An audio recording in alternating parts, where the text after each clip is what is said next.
आप लोगों को एक कहानी सुनाने जा रहा हूँ जो कि मेरे द्वारा लिखी गई है, जिसका शीर्षक है बुद्धिमान बालक। जो कि इस तरह है। मयंक के दादा को आज इस बात पर गर्व है कि उसके पोते ने हर साल की तरह इस साल भी अपने विद्यालय में बुद्धिमत्ता का सर्वोच्च सम्मान पाया है।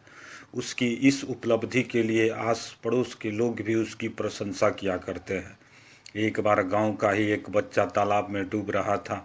तब मयंक ने अपने दोस्तों को केला के तने का सहारा लेकर बचाने की सलाह दी। तब से वो लोगों का प्रिय बन गया। कई लोग ऐसे भी थे जो कई मामलों में मयंक की सलाह लिया करते थे, लेकिन मयंक को अपने घर में सलाह देने पर बच्चा समझकर उसकी बातों को नज़रअंदाज कर दिया जाता था। एक दिन मयंक के घर में एक सांप घुस आता है। तब मयंक के पापा उसे मार डालते हैं।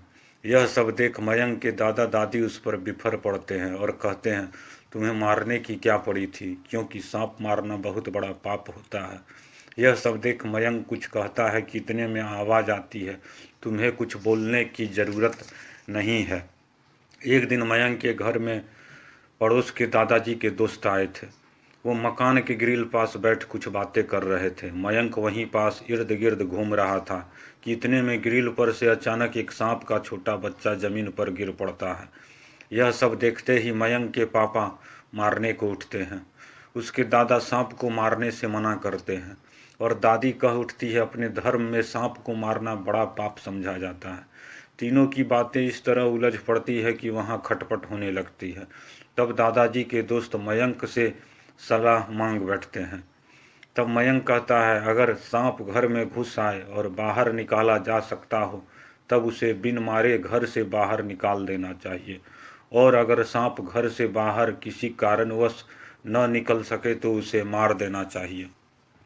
कि इतने में सांप का बच्चा एक छोटा सा बिल में ढुक जाता है। मयंक के दादा दादी पापा बातों में इस तरह उलझ जाते हैं कि सांप के बिल में जाने के बाद मयंक की बातों को बच्चे की बात समझ नज़रअंदाज कर देते हैं और सांप को बिल से निकालने, पाप पुण्य आदि बातों से सांप को बिन कुछ किए इसी तरह छोड़ डालते हैं। मयंक के दादाजी के दोस्त मयंक की सलाह मानने को कहते हैं, लेकिन सब बच्चे की बातों को नज़रअंदाज कर देते हैं। एक दिन मयंक आंगन में खेल रहा था। उसके पापा दादा घर से बाहर गए थे। दादी पास के घर में गई थी।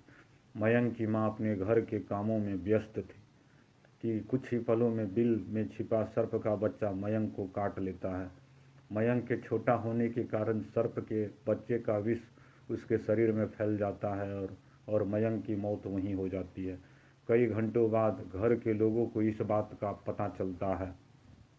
यह कहानी हमें यह शिक्षा देती है कि अपने से छोटों को भी सलाह सुननी चाहिए और तब उस पर सही गलत का निर्णय लेना चाहिए। यह कहानी मेरे द्वारा लिखी गई है।